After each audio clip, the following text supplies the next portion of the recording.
Oke, topik kita kali ini bener-bener ngena banget di zaman sekarang. Judulnya, algoritma bisa memprediksi tapi tidak memahami. Ini kayak ada ketegangan ya kan? Di satu sisi, teknologi ini bisa nebak kelakuan kita dengan akurat banget. Tapi, apa dia bener-bener ngerti kita? Apa sih bedanya prediksi sama pemahaman? Yuk kita bedah bareng-bareng. Pernah nggak sih ngerasa gini, kamu lagi mikirin sesuatu, tiba-tiba iklannya muncul? Atau pas lagi galau, rekomendasi lagunya pas banget. Rasanya tuh kayak ada yang ngintip isi kepala kita. Tapi pertanyaannya, apakah mengenal seperti ini sama artinya dengan memahami? Nah, di bagian pertama ini, kita coba lihat jurang yang misahin antara data yang dilihat algoritma sama realita di dalam hati kita. Ini beda banget antara apa yang kita lakuin sama kenapa kita ngelakuin itu. Gini deh, buat sebuah sistem, perilaku kita itu jelas banget. Data langsung mencatat, oh pengguna ini nonton video tentang Bali atau Swiss selama 3 jam. Simple, terukur, dan jadi satu titik data. Tapi, nah ini dia yang menarik. Data itu nggak bisa lihat apa yang ada di baliknya. Di balik layar HP itu mungkin ada jiwa yang capek, yang ngerasa kejebak sama rutinitas, dan lagi kangen banget sama kebebasan. Jadi, algoritma cuma lihat aktivitasnya, tapi dia buta sama kerinduan yang jadi motor penggeraknya. Jadi, intinya, ya ini yang dilihat sama mesin. Semuanya cuma jejak digital di permukaan. Kemana aja kamu ngeklik, apa yang kamu cari, berapa lama kamu mandangin layar. Algoritma ngumpulin semua apa ini buat bikin profil tentang kamu, tapi dia sama sekali nggak punya akses ke kenapanya. Oke, kita lanjut ya. Gimana semua data ini diproses? Nah, kita masuk ke dunia logika. Dunia yang super efisien, tapi dingin. Nggak ada perasaannya sama sekali. Dari data tadi, sistem langsung ngasih kamu label, peminat wisata, atau target iklan hotel. Udah gitu aja, diri kita yang super kompleks, yang punya harapan, punya ketakutan, semuanya disederhanain jadi label doang demi kepentingan sistem. Disinilah letak perbedaannya yang paling krusial. Tujuan mesin itu ya efisiensi. Gimana caranya jual produk, gimana caranya nahan perhatian kamu lebih lama. Tapi tujuan kita sebagai manusia kan jauh lebih dalam. Kita merasakan, kita berharap, kita bermimpi. Semua itu buat apa? Ya buat kepentingan jiwa kita. Oke, kalau logika mesin ternyata terbatas banget, ada nggak sih cara pandang yang lain? Yuk kita lihat sebuah alternatif yang dasarnya bukan data tapi kasih. Kita kenalan sama dua konsep dari bahasa Ibrani yang luar biasa, makashava dan yada. Kutipan ini, wah ini ngena banget. Sistem mungkin tahu kamu buka aplikasi doa jam 2 pagi.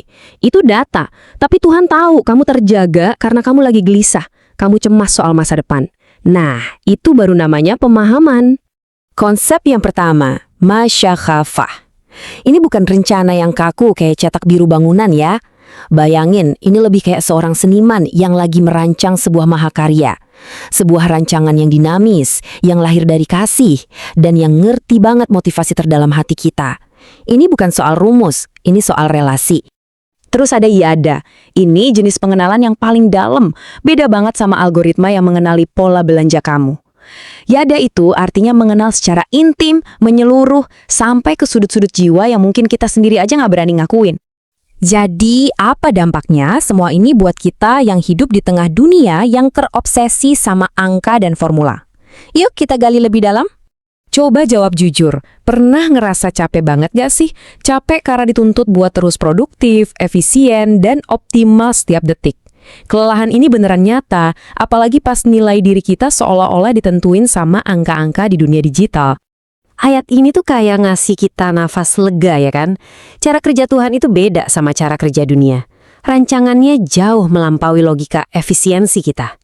Ada ruang buat istirahat, ada ruang buat berproses, ada ruang buat jadi manusia seutuhnya, bukan cuma jadi mesin yang produktif. Tabel ini benar-benar jadi inti dari pembahasan kita. Coba kita lihat satu-satu ya. Algoritma itu cuma lihat output dan pola, tapi Tuhan melihat proses dan motivasi di baliknya. Algoritma mengelompokkan kamu ke dalam kategori, tapi Tuhan memanggil kamu dengan nama. Algoritma kerja buat kepentingan sistem, tapi Tuhan kerja buat kepentingan jiwamu.